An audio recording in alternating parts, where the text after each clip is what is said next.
পোছা লাগাচ্ছি না, কি হলো, ওই যে আমাদের বাঁদিকের ব্যালকানিটা আছে, আগেই বলেছি দুদিকে দুটো ব্যালকানি আছে, বাঁদিকের ব্যালকানিতে দেখছি আমার মনের ভুল না আমার চোখের ভুল আমি বুঝতে পারছি না, যে ওখানে দেখছি যে কেউ একজন বসে আছে, জানো কেউ যখন, কিন্তু মনে হচ্ছে আমার, আমি দেখতে পাচ্ছি না, যখন কেউ কারোর দিকে তাকিয়ে থাকে দূরে থেকেও অনুভব করা যায় যে ও আমার দিকে তাকিয়ে। নমস্কার আমার সকল প্রিয় দর্শক বন্ধুরা, আশা করি তোমরা সবাই ভালো আছো, আমিও খুব ভালো আছি। চলে আসলাম আজকে একটা না দুটো না তিনটে ভৌতিক ঘটনা নিয়ে। তিনটে ঘটনাই কিন্তু একদম সত্য ঘটনা, আর তোমরা নিজেরাই জানো যে আমার চ্যানেলে কোনো ফেক ঘটনা কিন্তু শোনানো হয় না বা বানানো গল্প। এবার ঘটনায় যাব, তার পূর্বে বলবো প্রত্যেককে একটা করে লাইক করে দেবে, যারা এখনো পর্যন্ত ভালোবেসে আমার চ্যানেলটাকে সাবস্ক্রাইব করোনি অবশ্যই করে নেবে। আর আজকের যে তিনটে ঘটনা আছে তার মধ্যে প্রথম যে দুটো ঘটনা আমি তোমাদের সাথে আজকে শেয়ার করব, সেটা হচ্ছে আমার এই বাড়ির, যেখানে আমি এখন অবস্থিত। আর তারপর তৃতীয় ঘটনাটা থাকবে, সেই ঘটনাটা বেশ লোমহর্ষক। সেই ঘটনাটা আসে কলকাতা সল্টলেক সেক্টর 2 থেকে। আমাদের ঘটনাটা এক বোন পাঠায়, আমরা প্রমাণ হিসাবে তোমাদের কাছে তুলে ধরবো, সেটা হচ্ছে বোনের ভয়েস ক্লিপসটা। তো চলো আজকে প্রথম দুটো ঘটনা ব্যাক টু ব্যাক শুনে নিই। আচ্ছা, এই ঘটনাটা আমার বাড়ির সেটা ভিডিও ফুটেজ তোমাদের আমি দেখাবো। যে কালকে তোমরা অনেকেই জানো আমাদের একটা ছোট্ট দোকান আছে, তো সেই দোকানে কালকে ইভিনিংয়ে আমি গেছিলাম, ওখানে এই ঘটনাগুলো চর্চা হচ্ছিল, আর সেই আসলে আমিও ওখানে প্রেজেন্ট ছিলাম। তো তোমাদের জন্য আমি কিছুটা হলেও ভয়েস তুলে এনেছি, তোমাদেরকে আমি পরে দেব। আচ্ছা, এবার ঘটনাটা আমি তোমাদের বলি। ঘটনাটা ঘটেছিল যখন আমি অনেক ছোট, প্রায় তখন আমার বয়স ধরে নাও 5 থেকে 6 বছর, মানে অনেক বছর আগেকারের কথা, সাল আমি বলতে পারবো না। আমাদের বাড়িতে অদ্ভুতভাবে একটা জিনিস ঘটে, সেটা হচ্ছে প্রথম আমাদের বাড়িটা যখন, অনেক বছর আগেকারের কথা বলছি, তখন না আমাদের উপরে সিলিংয়ে ছিল টালি। তো একদিন প্রচণ্ড মেঘ করে, আমার বাবা, আমি, আমার মা ঘরের ভিতরে খাটের ওপর দুপুরবেলা শুয়ে রয়েছি। তো প্রচুর মেঘ করে, তা আমার বাবা তখন বলছে যে আবার বৃষ্টি আসছে, আর ছিল হচ্ছে বর্ষার সময়, অনবরত বৃষ্টি বৃষ্টি বৃষ্টি, কার ভালো লাগে বলো? ভালো লাগছে না। এবার তখন আমার বাবা বলছে যে ভগবান যদি থাকে তাহলে এত সাধারণ গরিব মানুষ তারা এত কষ্টে রয়েছে, বন্যা হলে পারে, তখন প্রচণ্ড বন্যা হতো, হ্যাঁ এত বন্যা হলে পারে সব বাড়ি ঘর এরকমভাবে ভেসে যাচ্ছে, গরু ছাগল মারা যাচ্ছে, যেটা টিভিতে আমরা দেখছিলাম নিউজে, তখন আমি অনেক ছোট, যেটা আমি কালকে শুনি।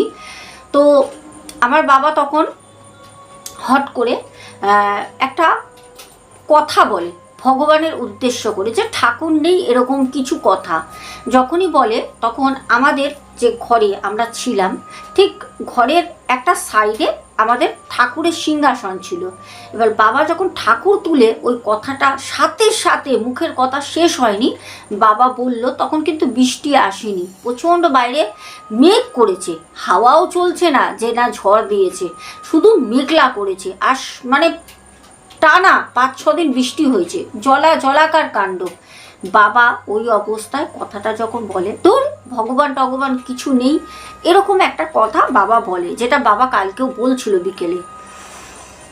সাথে সাথে আমাদের যেইখানটা একটা ঘরের কোণে ঠাকুরের সিংহাসন বসানো ছিল, ওইখান থেকে যে টালি ছিল উপরে, তোমাদের বললাম আমাদের ওই সময় টালি ছিল, ওখান থেকে না একটার পরে একটা টালি উড়ে গেল। মানে ঝড় নেই, বৃষ্টিও নেই, শুধু বাইরে মেঘলা হয়ে রয়েছে, আর মানে বৃষ্টি আসবে ঝমঝমিয়ে। বাবা শুধু কথাটা ঠাকুরের উদ্দেশ্যে বলে যে দূর ভগবান ঠগবান কিছু নেই, লোকে পুজো করে ফালতু ফালতু, এদেরকে আবার কেউ পুজো করে, মাটির পুতুল, এরকম একটা কথা বাবা বলে।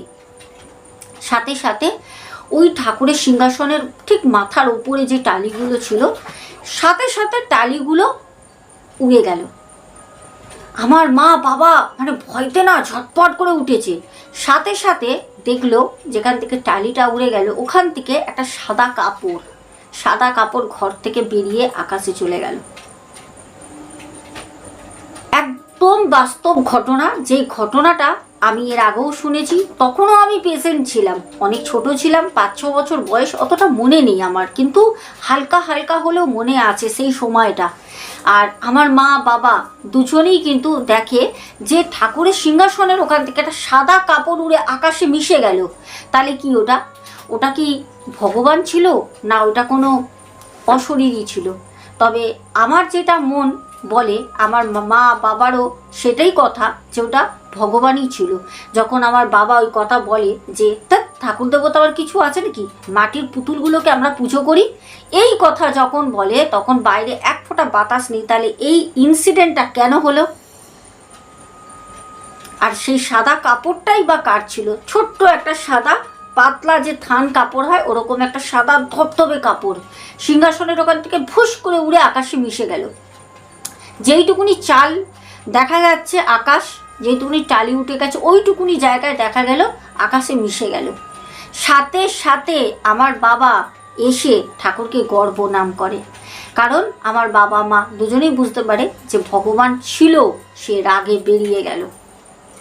প্রথম ঘটনা তোমাদের আমার এই বাড়ির বললাম।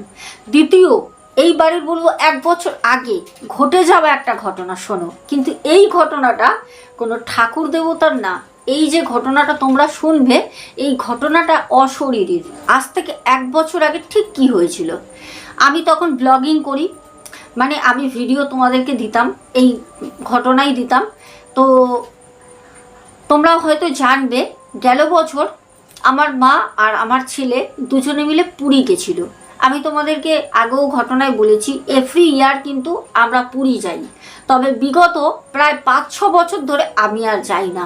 আমার চ্যানেল, আমার শ্যুটিং, এসব কাজে যবে থেকে নিযুক্ত হয়েছি, তবে থেকে আমার শখ আহ্লাদ ঘোরা সব কিছু বিসর্জন দিয়ে দিয়েছি। তো আমার মা আর আমার ছেলে গত বছর যায় হচ্ছে পুরী ঘুরতে। আমার বাবা পাশের ঘরে থাকেন, আমি আমার হাজব্যান্ড এই ঘরে ছিলাম। এবার রাতের বেলা বাবার সাথে একটা ঘটনা ঘটে। বাবা সকালবেলা আমাকে বলছে, জানিস কালকে সারা রাত আমার ঘুম হয়নি, প্রচণ্ড মাথা ব্যথা করছে। বাবার চোখগুলো দেখলাম লালচে লালচে হয়ে রয়েছে। আমি বাবাকে বললাম যে বাবা কেন গো, ঘুম হয়নি কেন, কি হয়েছে? বাবা বলল যে আর বলিস না, তুই তো রান্না করে দিলি, খেলাম, কারণ মা না থাকলে আমি রান্না করি, রান্না করে বাবাকে দিই। তো আমি বললাম হ্যাঁ, তো তোমার কি গ্যাস অম্বল হয়েছিল, আমাকে বলতে পারতে। বলো আরে না রে, আমি তো তোদের রান্না খেয়ে, তুই যে রান্না দিলি আমি তো খেয়ে দিয়ে শুয়ে পড়েছি। এইবার মনোযোগে শোনো কি হয়। বাবা তখন বলে, না না, তুই যে রান্না দিয়েছিলিস আমি তো খাবার খেয়ে ঘুমিয়ে পড়েছিলাম, কিন্তু মধ্যরাতে আমার হঠাৎ করে ঘুমটা ভেঙে যায়। তো আমি তখন বললাম যে কেন, কি হয়েছে? তখন বাবা বলছে, জানিস আমাদের যে ঘরের ভিতরে দরজাটা আছে? আমি বললাম হ্যাঁ। বলছে ওই দরজার ওখানে আমি দেখি একজন বয়স্ক বৃদ্ধা কুঁজো হয়ে দাঁড়িয়ে রয়েছে। আমি বলছি কি বলছো, কে? বাবা বলছে আমি তো নিজেও জানি না, আমি শুয়ে শুয়ে না প্রথমে ঘুম চোখে চোখটা খুলেছি, আমি দেখছি কে রে বাবা। তারপর ভাবছি কাপড় জামা নাকি, কিন্তু ওখানে তো কাপড় জামা দাঁড়ানোর মতো কোনো জায়গা নেই, কাপড় জামা কী করে দাঁড়িয়ে থাকবে। তখন বাবা একটু নড়াচড়া করে। বাবা বলছে আমি নড়ছি চড়ছি খাটের মধ্যে, কিন্তু আমি যাকে দেখছি সে কিন্তু ওখানে দাঁড়িয়ে রয়েছে। তারপর বাবা উঠে বসে। বাবা বলছে আমি খাটের মধ্যে যখন উঠে বসি তখন দেখছি ঘরের ওই দরজার সামনে, যাকে আমি ভাবছিলাম কোনো কাপড় জামা শাড়ি ঠাড়ি হয়তো দেওয়া রয়েছে, আমি দেখছি যে না, ওইটা একটা বৃদ্ধা, সে একটু কুঁজো ধরনের গোলগাল চেহারা। বাবা বলছে ও ঘরের ওই দরজার সামনে দিয়ে হেঁটে হেঁটে আমাদের ঘরের ভিতরে একটা পেছন দিকে একটা ছোট্ট ব্যালকনি মতো রয়েছে, ওই ঘরে ব্যালকনি মতো রয়েছে, ওই দিকে কল রয়েছে। বাবা বলছে ওই দিকে চলে গেল, ওই দিকেও কিন্তু গেট বন্ধ, মানে জাস্ট ঘরের দরজা থেকে ঢুকে ওই ব্যালকনির যে দরজা অতটা গিয়ে ভ্যানিশ হয়ে যায়। আমার বাবা কালকে বলছিল, তোমরা ভিডিও ক্লিপসটা যদি শুনতে পারো একটু দেখে আসো যাও। ভূতের গল্প হচ্ছে, ভূতের, জোরে জোরে বলে একটু। আমার গেট বন্ধ, গেটের সামনে গিয়ে আমার খাটটা পার হলো, পুজো হয়ে গেছে। তো দর্শক বন্ধু, তোমরা তো দেখলে দোকানে এরকম আমাদের আসর হয়, ঠিক আছে। কখনো কখনো আমি গেলে, অথবা অনেকেই আসে যারা ভূত প্রেত এরকম লরি চালায়, অনেকের সাথে ফ্যাক্টরিতে কাজ করে, অভিজ্ঞতা তারা ওখানে বসে বলে। তো এই কথাটা কালকে আলোচনা হচ্ছিল, আমি তোমাদের সাথে শেয়ার করলাম যে আমি এখন যেই বাড়িতে আছি না, এই বাড়ির আমাদের যে পরিবেশটা তোমরা লাইভে দেখেছো, তোমরা আমার ভিডিও তো অনেকবার দেখেছো, এখানটা খারাপ হয়ে গেছে। আমি তোমাদের কিছুদিন আগে একটা কথা বলেছিলাম, আমাদের এখানে বিশাল বড় একটা গাছ ছিল, যেই গাছটা বট গাছ কি অশ্বত্থ গাছ আমি ঠিক চিনতে পারি না ওই গাছটা। তো তোমরা অনেকেই দেখেছো যারা আমাকে আগে থেকে ফলো করো। তো ওই গাছটা কাটার পর এখানে জায়গাটা পুরো খারাপ হয়ে গেছে। কালকে আমাদের সামনের বাড়ির যে কাকিমা থাকে, কাকিমার বৌমা কালকে আমার বাবাকে মাকে বিকেলবেলা বলছে যে জানেন তো দাদা, আমাদের ভিতরে না থাকতে ইচ্ছা করে না। সত্যি কথা বলতে শুধু নিজেদের জায়গা বলে যাই না, কারণ বাইরে গেলে তো ভাড়া দিয়ে থাকতে হবে, তার জন্য বাস করি, এখানে থাকতে ইচ্ছা করে না। আমি তোমাদেরকে আজকেই এই ভিডিওর মধ্যে তোমরা দেখবে, আমি ভিডিওটা রেকর্ডিং করার পর আজকেই আমি আমাদের এই ভেতরের একটা ফুটেজ দেবো তোমাদেরকে। তোমরা শুধু ফুটেজটা দেখো, দেখার পর তোমরা বুঝতে পারবে একটা শ্মশান ভূমি হয়ে গেছে।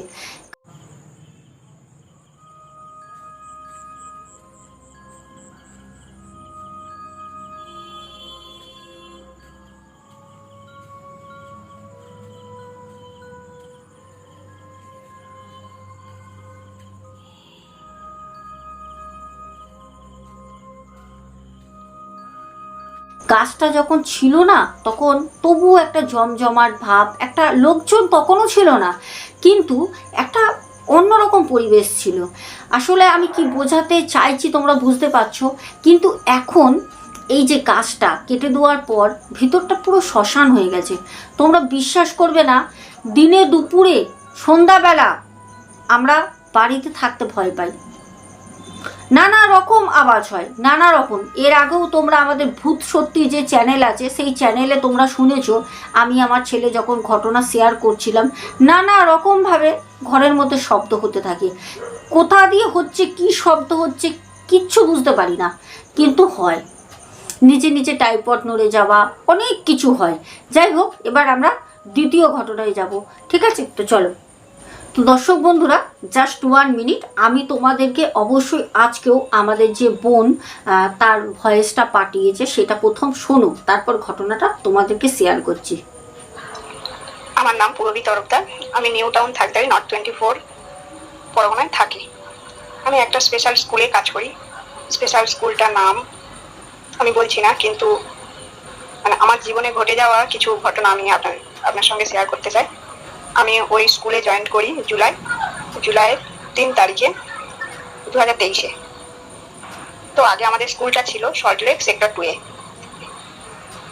ওই বাড়ির মালিক এগ্রিমেন্ট ছিল, এগ্রিমেন্টের আগেই উনি তুলে দিতে চাইছেন। তো প্রিয় দর্শক বন্ধুরা, তোমরা শুনতেই পারলে আমাদের বোনের কিছুটা ভয়েস তোমাদের সাথে শেয়ার করলাম।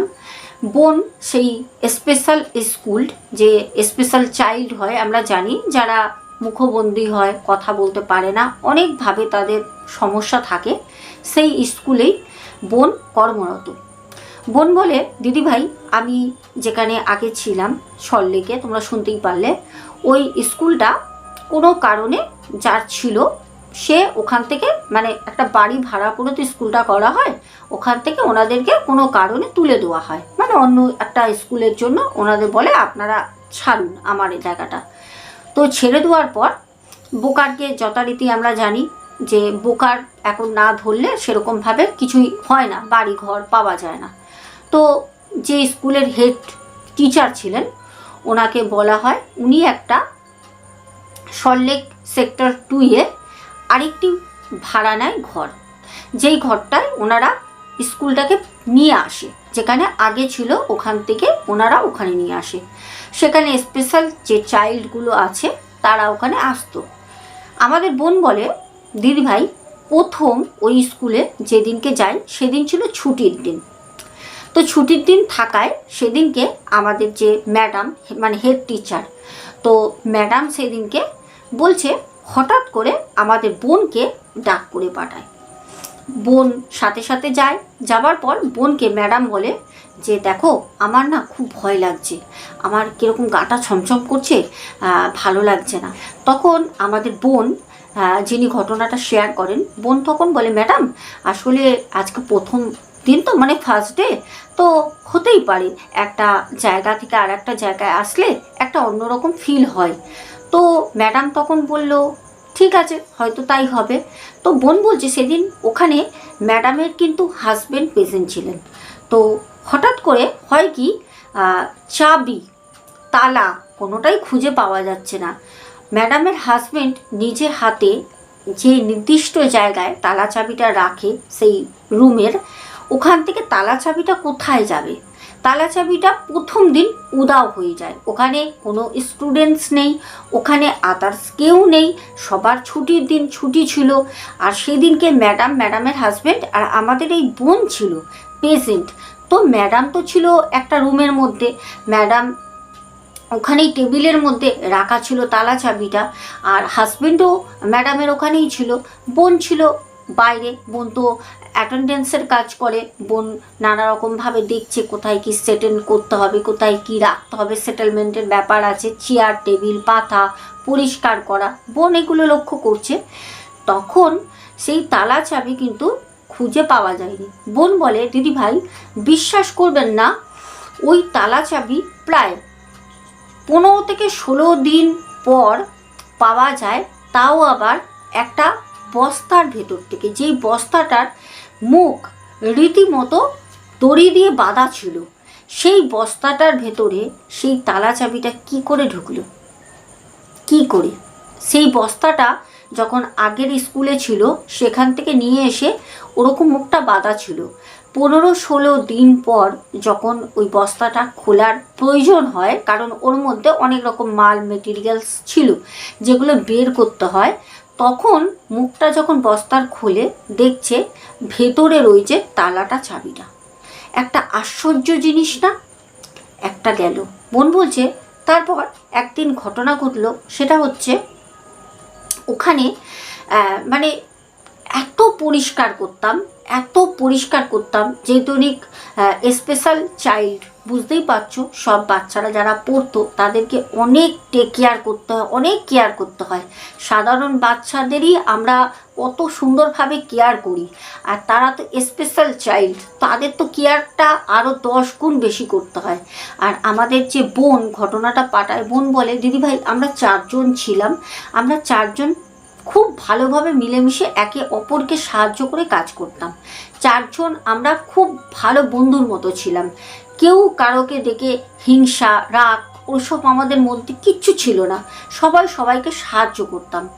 তো একদিন হঠাৎ করে বোন বলছে দিদিভাই তুমি বিশ্বাস করবে না, আমি এত ভালো করে ঝাড় দিতাম, পুরো স্কুল ভালো করে মুছতাম, কিন্তু তারপরেও ধুলো, আর সেই ধুলো যে কোনো বাড়িতে হয় সেটা আমার জানা ছিল না। ধুলো এমন ধুলো, কালো কুচকুচে ধুলো, যেটা হাতে পায়ে লাগলে সহজে ছাড়ানো যেত না।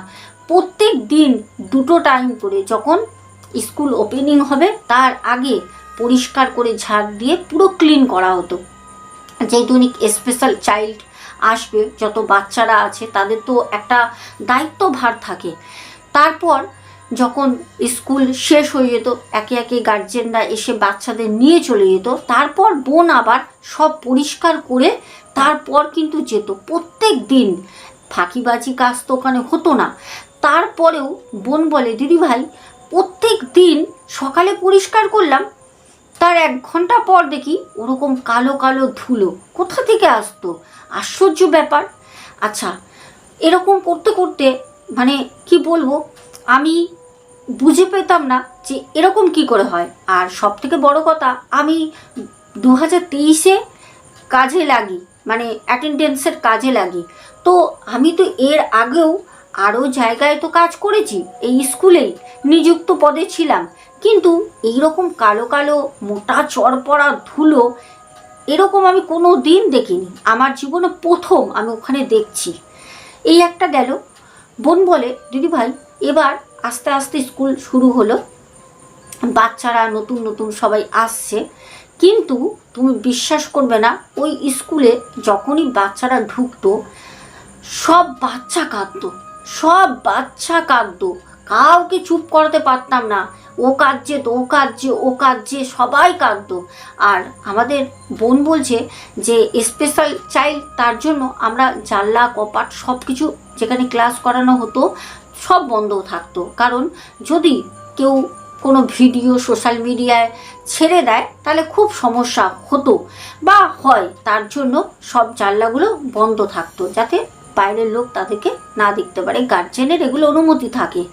তো বোন এটা জানায়, বলছে দিদিভাই তুমি বিশ্বাস করবে না, প্রতি কটা বাচ্চা কাঁদতো, শরীর খারাপ হয়ে যেত, মানে ওরা তো মুখে কথা বলতে পারতো না, মানে ওরা এমন অস্থির হয়ে পড়তো, লাস্টে গার্জেনকে ফোন করে করে বাচ্চাদেরকে বাড়ি পাঠিয়ে দিতে হতো, এরকমও দিন গেছে। তারপর বোন বলছে এরকম করতে করতে অনেক বাচ্চা আমাদের সেই স্কুলটা থেকে আস্তে আস্তে ছাড়িয়ে নিতে শুরু করে, বাচ্চা একের পর এক অসুস্থ হয়ে যাচ্ছে, একের পর এক মানে একটা না একটা কোনো প্রবলেম এসে দাঁড়াতো, গার্জেনরা বাচ্চা নিয়ে নিয়ে চলে যাচ্ছে। তখন আমি ম্যাডামকে বললাম, ম্যাডাম আমাদের এরকম বাচ্চা কমতে থাকছে, এরকম করলে স্কুলটা চলবে কী করে? আর সবথেকে বড় কথা, এই জায়গাটা মনে হচ্ছে ম্যাডাম ভালো না, আপনি অন্য জায়গায় আর একটা স্কুল ঘর দেখেন, মানে আর একটা রুম দেখেন, ওখানে স্কুল ঘরটা আমাদের নিয়ে চলে যাব। তো ম্যাডাম তখন বলল, হ্যাঁ ঠিক আছে কটা দিন চালাও, একটা কলকাতার মতো জায়গায় হুটহাট করে তো ঘর পাওয়া যায় না, আমি দেখছি। এরকম করে বেশ চলছে।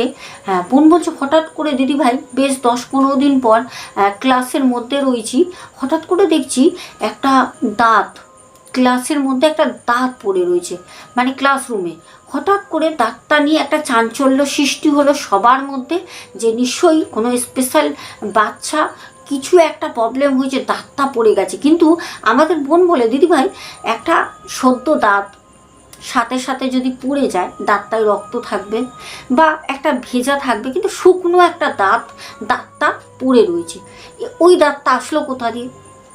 আমাদের বোন বলছে দিদিভাই সকালবেলা আমি গিয়ে পুরো ক্লাস ঝাড় দিই, তারপর পুছে দিই, আরও সবাই রয়েছে তারাও যথারীতি তাদের কাজের মধ্যে থাকে, আমরা 4 জন থাকি। এবার সেই দাঁতটা আসলো কোথা দিয়ে? একটা আশ্চর্য জিনিস, এই নিয়ে সববার দাঁত চেক করা হলো, যতগুলো বাচ্চা ছিল সববার দাঁত দেখলো না, কারোর দাঁত তো পড়েনি, তাহলে ওই দাঁতটা এলো কোথা দিয়ে? এই একটা প্রশ্ন থেকে গেল। একটা না আস্তে আস্তে যতদিন আস্তে আস্তে ওই স্কুলের মধ্যে চলছে, ততটা সময় একটার পর একটা কিছু না কিছু ঘটতেই থাকে। আর বুঝতে পারছি যে না, এখানে বেশি দিন আমাদের ক্লাসটা করানো যাবে না। এরপরে আমাদের বোন বলে দিদিভাই একজন সাউথ ইন্ডিয়ান একটা ওই স্পেশাল চাইল্ড আমাদের স্কুলে দেয়, ওই 2.5-3 বছর বয়স। প্রথম দিন তার মা দিয়ে যায়, যখন বাচ্চাটিকে নিয়ে যাবে তখন আমাদের সাথে কথা বললো, ভালো মতো কথা বলে নিয়ে গেল। তারপর সে আমাদের ম্যাডামকে ফোন করে বলছে সেই গার্জেন যে আমি আপনাদের স্কুলে আর আমার বাচ্চাকে পাঠাবো না, আমি অনেক আশা করে আপনাদের পাঠিয়েছিলাম ওখানে, কিন্তু এরকমভাবে আমার স্পেশাল চাইল্ড, আমরা ওর গায়ে হাত দিই না, বাচ্চাটাকে এরকমভাবে মেরেছে, ঠিক একটা সরু যে ছুরি মতো হয় না, ছড়ি বা একটা সরু বেত ধরনের, ওই দিয়ে মারার একটা গায়ে পুরো দাগ, ঠিক আছে, পায়ের মধ্যে পা রীতিমতো ফুলে গেছে, সরু মানে একদম সরুভাবে মনে হচ্ছে কেউ ছড়ি টাইপের কিছু দিয়ে, ছুরি না কিন্তু ছড়ি বলছি, ওটা হিন্দিতে ছড়ি বলে, বাংলায় সরু লাঠি কি বেত বলে, যাই হোক হবে, তোমরা জানলে কমেন্টসে লিখো। তো সেই দিয়ে মারার পায়ের মধ্যে একটা মোটা দাগ, রীতিমতো সেইটা একদম নীল হয়ে গেছে, ওইটুকুনি ছোট 2.5-3 বছরের বাচ্চা। আমাদের বোন বলে ম্যাডাম বলছে কি করে ওইটা হয়, আপনি কি কথা বলছেন? সিসিটিভিতে আমি প্রতিনিয়ত সব কিছু দেখি, আপনি কি বলছেন? আমাদের যারা এখানে ডিউটি করে হতেই পারে না, অনেক কেয়ারফুল, ওরা কি করে এরকম কাজ করতে পারে? বলছে হ্যাঁ আমি কি আপনাকে মিথ্যা কথা বলছি, আমার বাচ্চার পায়ে রীতিমতো স্পষ্ট দেখা যাচ্ছে যে এমন কিছু দিয়ে আঘাত করে ওকে মারা হয়েছে, ওখানে পুরো নীল হয়ে দাগ হয়ে ফুলে রয়েছে। তখন ম্যাডাম পরের দিনকে এসে আমাদের বোন, যেহেতু উনি অ্যাটেন্ডেন্স, বোনকে তখন বলে যে কি শুনছি, হ্যাঁ, যে এরকমভাবে আমাদের স্কুলের বদনাম হচ্ছে, তোমরা নাকি কোনো বাচ্চাকে মেরেছো, এটা তো পসিবলই না। বোন আদার্স যারা 3 জন ছিল বলে কি করে বলছেন ম্যাডাম, আমরা কেন মারবো, আর আমরা রীতিমতো বাচ্চাদেরকে যথেষ্ট ভালোবাসি, আর তারা কোনো সাধারণ না, তারা তো অ্যাবনর্মাল, তাদেরকে আমরা তো ভালোবাসবই।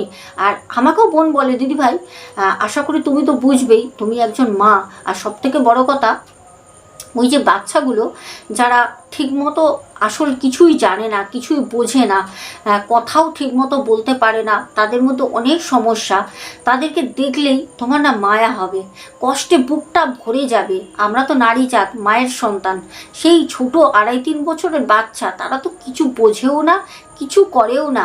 এক জায়গায় বসালে এক জায়গায় বসে থাকবে, কোথাও নিয়ে হাঁটলে তোমার সাথে ঘুরবে, ওদের তো কোনো সমস্যা নেই, তাহলে ওইটুকুনি বাচ্চাকে কি করে মারবো বলো তো। তো যাই হোক, সে তো অবশ্যই তখন বোনও কিন্তু এই সেম কথাটাই ম্যাডামকে বলে, আর ম্যাডাম কিন্তু হাড়ে হাড়ে বুঝতে পারছেন যে এগুলো অন্য কিছু ব্যাপার। যাই হোক, গেল একটা। বোন বলছে দিদিভাই এরকম করে করে টেনে টেনে টেনে টেনে যতদিন স্কুল রুম আর একটা ভাড়া না পাচ্ছি, ওরকমভাবেই আমাদের ক্লাসটা চলছে। আস্তে আস্তে আস্তে দিদিভাই বিশ্বাস করবে না, যেখানে 40-45টার উপরে বাচ্চা ছিল, সেখানে এসে দাঁড়ায় 20-22টা বাচ্চা।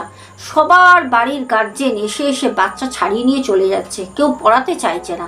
তারপর বোন বলছে দিদিভাই ওই স্কুলে একটা মানে স্টেজ করা রয়েছে, স্টেজ, সেখানে যদি বাচ্চাদেরকে কোনো পারফরমেন্স করাতে নিয়ে যেতাম, ওদের তো অ্যাকচুয়ালি অত ছোট বাচ্চা, পড়াশোনা না, আনন্দে রাখা, নানা রকম কালার শেখানো, নানা রকম আকার শেখানো, একটু গান করানো, একটু নাচ করানো, এইসব ওদের আনন্দ দেওয়া। বলছে ওদের যখন স্টেজে তুলতাম তখন দেখতাম ওরা না প্যারালাইজড হয়ে যেত, খুব কাঁদতো, চিৎকার করতো, কোনো মতে ওখানে থাকতো না। দিনের পর দিন এরকম হতে শুরু করে। যখন ম্যাডাম বুঝলো, ম্যাডাম তো আগেই টের পেয়েছিল, কিন্তু ওই যে কলকাতার মতো জায়গায় চাইলেই তো আর রুম পাওয়া যায় না। তারপর একদিন ঘটলো, সেটা হচ্ছে আমাদের বোন বলে দিদিভাই আমার নিজের সাথে ঘটলো। সেটা হচ্ছে যখন একে একে সবাই চলে যায়, তখন 3 জন যে বোনের সাথে ছিল কাজ করতো, তো বোন তাদেরকে বলল তোমরা চলে যাও, আমি একদম ঘরটর পরিষ্কার করে ক্লাসরুমগুলো ঝাড় দিয়ে মুছে পরিষ্কার করে যাব। কারণ বোন প্রথমেই আমি বললাম এসে পরিষ্কার করতো, আবার সবাই যখন চলে যেত তখন বোন নিজে পরিষ্কার করে তালা মেরে চলে যেত। আর হ্যাঁ, বোন বলে দিদিভাই যখন ওই আমরা বাড়িটা ভাড়া নিই স্কুলের জন্য, তখন ওই বাড়িটায় দেখি কোনো রকম মানে কি বলবো লক ছিল না, প্রতি কটা রুমের বাথরুমের জানলার লক সব ভাঙা। কেন ভাঙা, কিসের জন্য ভাঙা, সেইটা আজও পর্যন্ত রহস্য। প্রতি কটা বাথরুমের বলো, জানলার বলো, প্রতি কটা জায়গায় কিন্তু লক ভাঙা। এইটা কিন্তু আমারও মাথার কিছু আসলো না, লকগুলো কেন ভাঙা ছিল। কলকাতার মতো এমন একটা জায়গায় তাদের একটা বাড়ি, তাও আবার কি হাজব্যান্ড ওয়াইফ দুজনেই কিন্তু ডক্টরস, তাদের বাড়ি এরকম বিশৃঙ্খলাভাবে তো থাকতে পারে না। তাদের কি কোনো কেয়ারনেস নেই বাড়ির উপরে? যেই বাড়িটা ওনারা ব্যবসা করে খাচ্ছেন সেই বাড়িটায় কোনো লকই নেই, জানলায় লক নেই, গেটে লক নেই, এমনকি বাথরুমে পর্যন্ত লক নেই, সব লক ভাঙা। বোন বলে দিদিভাই সব লক আমাদের ম্যাডাম নিজের টাকায় সবগুলো লক সারায়। তারপর বলছে সেদিনকে সবাই যখন বেরিয়ে যায় তখন ওই বিকেল হচ্ছে, তো আমি সব একসঙ্গে পরিষ্কার করি, রুমগুলো পরিষ্কার করে আমি বাথরুমে যাই। ওদেরকে বললাম তোমরা চলে যাও, আমি বাথরুম থেকে বেরিয়ে লক করে দিয়ে আমি চলে যাব। তো আমাদের বোন বলছে দিদিভাই আমি যখন বাথরুমে রয়েছি তখন কেউ নেই, সবাই যার যার মতো চলে গেছে, বাইরের গেটটা লক করা রয়েছে, ভেতর দিয়ে আমি আটকে নিয়েছি, কেউ ঢুকতে পারবে না, যেহেতু আমি একা আছি। আর সল্লেকের মতো জায়গা, বুঝতেই পারছো, কেউ কারোর খোঁজ খবর রাখে না। তো আমি বাথরুমে রয়েছি, হঠাৎ করে বাইরে যে চেয়ার হয়, আমাদের যে প্লাস্টিকের চেয়ারগুলো, চেয়ার যেরকম ধরে যদি কেউ টানে একটা খ্যারখ্যার খ্যারখ্যার করে শব্দ হয়, ঠিক ওই চেয়ার টানার সরানোর শব্দ বোন বাথরুমের ভিতর থেকে শুনছে। শুনে তখন বোন ভাবছে চেয়ার কে টানছে, কেউ তো নেই, সবাই তো চলে গেছে। আর ম্যাডাম তো ডেলি আসতেন না, ম্যাডাম বাড়িতে বসে সিসিটিভি লাগানো ছিল আমাদের স্কুলে, উনি ফোনে দেখে নিতেন। তো আমি ভাবলাম যে বেরিয়ে দেখি তো। তা আমাদের বোন তখন বাথরুম থেকে বাইরে বেরোয়, বেরিয়ে দেখছে চেয়ার যেখানে যেখানে বসানো ঠিক সেখানেই চেয়ার বসে আছে, মানে রাখা আছে, কিন্তু চেয়ার তালে কে টানছিল এই একটা গেল। তো বোন সেদিনকে ভয় পায়নি, বোন কিন্তু নিজের মতো নিজে কাজ করে চলে যায়। পরের দিনকে বোন বলছে দিদি ভাই আমরা যেইখানটা ছিলাম, মানে এতক্ষণ যেই স্কুলের কথা বলা হচ্ছে, বলছে ওখানে ওই বাড়িটার মধ্যে দুটো ব্যালকনি ছিল, একটা ছিল ডান দিকে একটা ছিল বাঁ দিকে, দুটো। আর এরকম পরপর ছিল স্কুলের এক একটা কামরা, ঠিক আছে, মানে রুমগুলো, এইদিকে একটা ব্যালকনি এইদিকে একটা ব্যালকনি, আর সামনেটা ছিল সেটা হচ্ছে তোমার একটা গার্ডেন মতো করা আর গেট রোডের সাইডে। বোন বলছে দিদি ভাই ওই যে দুটো ব্যালকনি আমি দেখছি, পরিষ্কার করছি সব। তখন পরের দিনকে আরও যারা আমার সাথে ছিল আমার সহকর্মী তারাও ওখানে রয়েছে, মানে সবাই সবার মতো কাজ করছে ছুটির সময়। বোন বলছে দিদি ভাই তুমি বিশ্বাস করবে না, আমি যে আমাদের করিডরটা আছে, মানে পরপর যে রুমগুলো রয়েছে 3-4টে স্কুলের যে রুম, তার সামনে যে জায়গাটা থাকে সরু মতো প্যাসেজটা যেখান থেকে হাঁটা চলার, ওইখানে বোন প্রথমে ঝাড় দেয়, দিয়ে মুছছে। সবাই চলে গেছে, আর সবাই বলতে বাচ্চারা গার্জেন নিয়ে চলে গেছে, আর পরিষ্কার করে যাবে প্রত্যেক দিনের মতো। বলছে আমি দেখছি ঠিক সামনের যে ব্যালকনিটা ওইখানে একজন কেউ বসে আছে, ওখানটা একদম অন্ধকার, আর এমন একটা ঘুপসি জায়গার মধ্যে ঠিকমতো রোদ পড়ে না জায়গাটা। তো বোন মুছতে মুছতে হঠাৎ দেখে কি হলো, ওই ব্যালকনিতে কি একজন বসে রয়েছে না। তখন ছুটে এসে ম্যাডামকে বলে বোন যে ম্যাডাম এরকম দেখো আমি তোমাদের সাথে ঘটনাটা শেয়ার করছি, একা একা টাইপড নড়লো, দেখেছো, লক্ষ্য করেছো, জাস্ট 2 সেকেন্ড আগে তোমরা দেখো ব্যাক করে এক্ষুনি নড়লো। আমি কিন্তু তোমাদের সামনে দেখো হাত আমার কিন্তু এরকম, আমি বসে রয়েছি, বাড়িতে কেউ নেই, আমি একা বসে রয়েছি। আর তোমরা যদি বলো দিদিভাই তুমি নড়ছো বলে, আমি তো অনেকক্ষণ ধরেই নড়ছি, অনেকক্ষণ ধরে চুল নড়াচ্ছি, হ্যাঁ আমি অনেকক্ষণ ধরে নড়ছি, কিন্তু দেখলে কেঁপে উঠলো। যাই হোক আমি ভয় পাই না, কারণ আমি ওদের কোনো ক্ষতি করছি না, আশা করি ওরাও আমার কোনো ক্ষতি করবে না। আমাদের বোনের সাথে সহকর্মী ছিল, তারাও গিয়ে ওখানে দেখে যে কিছু নেই। সেকেন্ডের মধ্যে ছুটে আসে, এসে দেখে ওখানে কিছু নেই। তারপর ম্যাডামের সাথেও সেম জিনিস হয়, ম্যাডামও দেখতে পায় যে ওখানে অন্য কারোর উপস্থিতি, ওখান থেকে অন্য ওর পাশেই একটা স্কুল ভাড়া নেয়, মানে একটা রুম ভাড়া নেয় যেখানে আবার স্কুল করে, সেটা আমি স্কুল ভাড়া বলছি, পাশেই আবার একটা রুম ভাড়া নেয়। বোন আমাদের জানায়, 1 মিনিট দাঁড়াও, তোমরা নিজের কানে শোনো।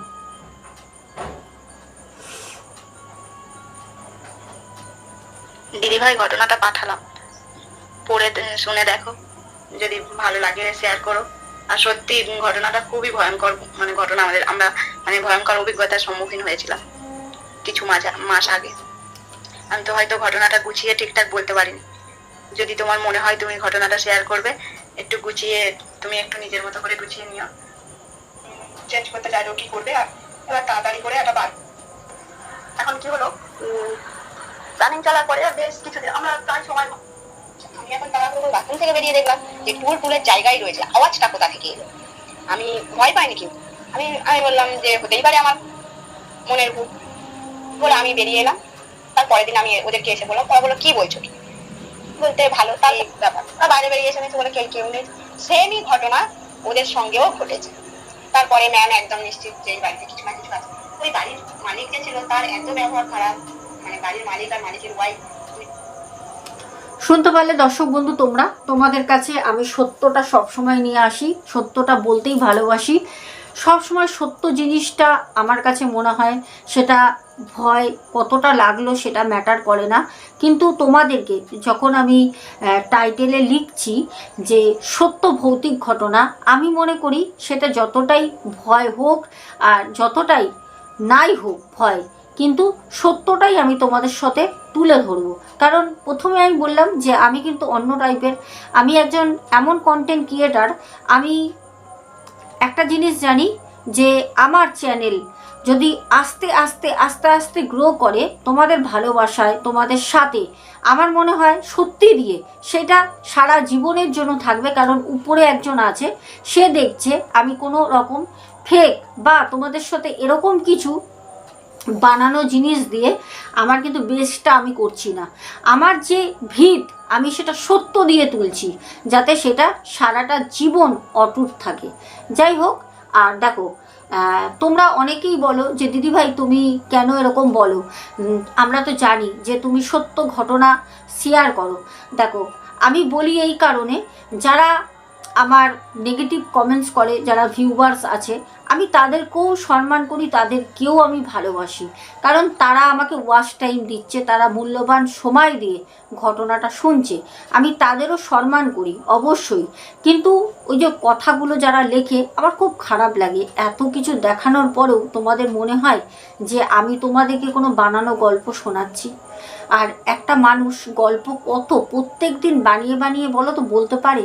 এইটা কি কখনো হয়? একটা মানুষ 20 মিনিট 30 মিনিটের ঘটনা কি করে বানিয়ে বানিয়ে প্রত্যেক দিন তোমাদের সামনে আনবে?